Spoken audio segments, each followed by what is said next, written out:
jewelweed. Bunch of it. After I'd already left, that's when I thought, oh man, I should have grabbed my tripod so I could at least done some video recording of the jewelweed while I harvest it, because you need two hands to harvest it.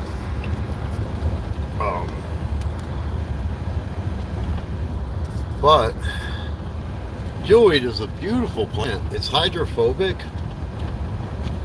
so when water lands on the leaves, they kind of, with surface tension, form these round balls, which is kind of interesting because water is not always flat and level. It's actually, because of atmosphere and surface tension, it curves. But yeah, they form these round balls that look like little jewels. That's why it's called jewelweed, actually. It's one of the most hydrophobic plants there are. And they have a very mucilaginous, kind of like a glycerin type of substance inside of them. And I'm just going to say, allegedly, it neutralizes the allergic reaction people have from poison ivy.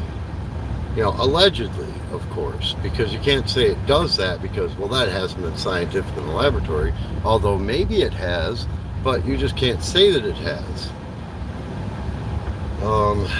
But allegedly, every time I've used it, when I've had poison ivy rashes, allegedly, the itching has gone away, allegedly.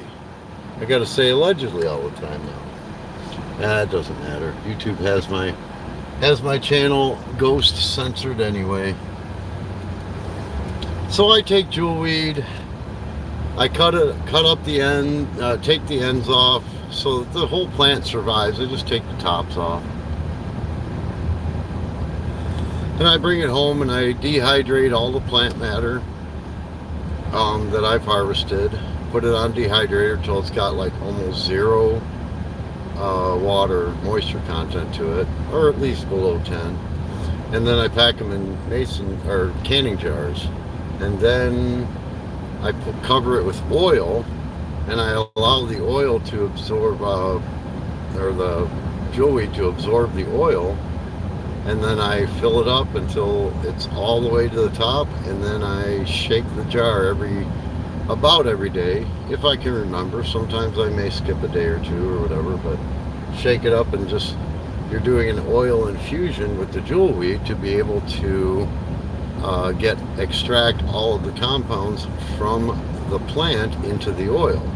And then after 2 to 3 months, having done a full infusion, I wring out all of the plant matter, and I am left with a very dark green oil, which is full of the compounds, which allegedly are really good for neutralizing the reaction that people get from poison ivy, allegedly.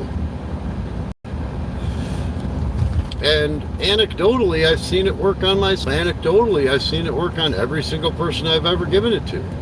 I've actually had people want to buy it from me because anecdotally it appears to work. Allegedly. Self-censorship.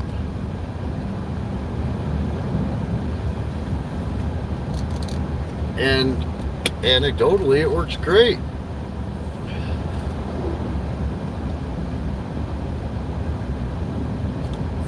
So there's a local fish and wildlife area that I've got permission to pick as much of the aerial portions of plants as I want to, as long as I don't kill the entire plant.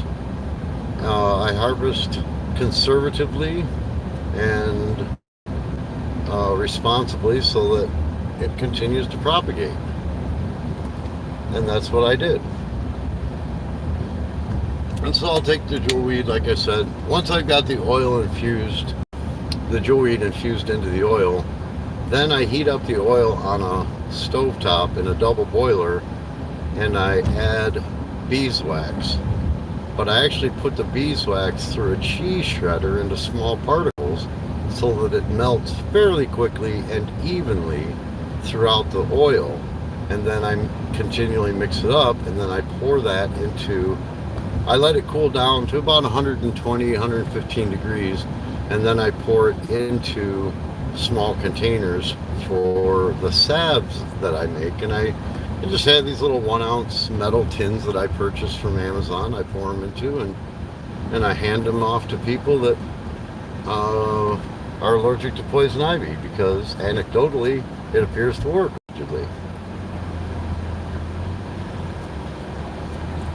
And I'm an outdoorsman, and my main thing is, I get poison ivy. I can go in the summertime, and in the fall I can go get some jewelweed in its natural environment. But in the wintertime, I cut trees and I get poison ivy sometimes, and I don't have any jewelweed because everything's frozen in the winter. There's no life growing out of the earth, and so there's no jewelweed available. That's why I make jewelweed salve, so that I have the compounds available during the winter months.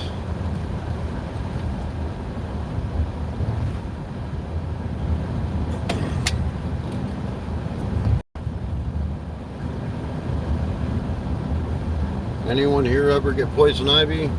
It said I've had 10 people, then it said I had 8, it said I had 11. According to the numbers, it'll say that I had, by the end of it, if I add them all up, it'll say I had like close to 100 people here. But at the end of the live stream, it'll say 0 views, 2 chats, maybe two chats, 19 concurrents. It has all sorts of contradictory numbers because YouTube is lying about the numbers. It says there's 9 here right now. Well, nobody's chatting. How can there be 9 people in here? Well, I contest that there is not 9 people in here.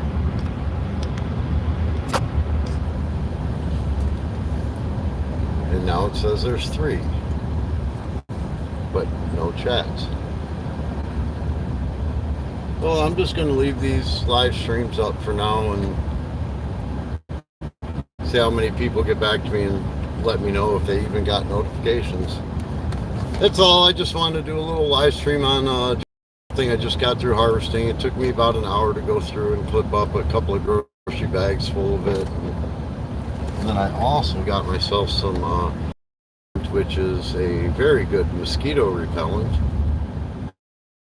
I went and got a bag, and I was getting tore up by mosquitoes to my vehicle, and then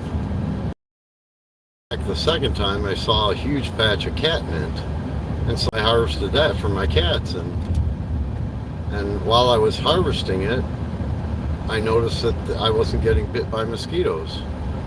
And after I harvested, I had all the oils all over my hands and kind of rubbed my hands around my face and my neck and stuff, and I didn't get any mosquito problems. They were tearing me up before I got into that catmint. Once I got into that catmint, they stopped tearing me up. A lot of really good knowledge of natural things that we have lost because our parents were brought up in a society, and we were brought up in a society that rejects the natural world, gives more credence to the synthetic world. And I had it in my heart from a young age to be in nature. And so I just love the outdoors. And I love the things that I've learned. All the anecdotal remedies that there are in nature that anecdotally work for a lot of things, allegedly. Anyway, Scott signing off.